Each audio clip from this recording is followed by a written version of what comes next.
yego. Hanyuma rero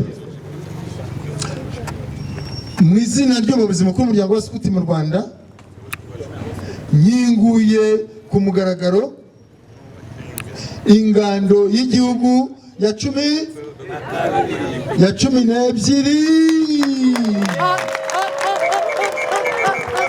akasepeleko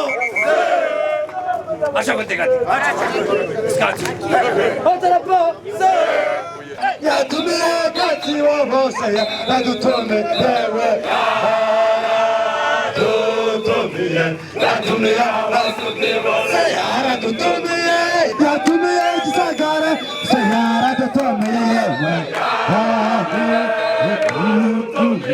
yatumiye abasuti bose nibyo dushaka ni nabyo bye kubura tukananyana ni nabyo bye mumenye yuko kandi turabavandimwe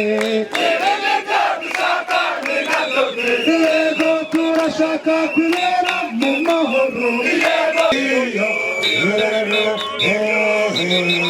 iyo mama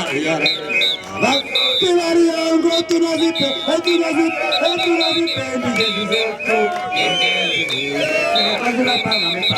kwa yo kuja ku murimo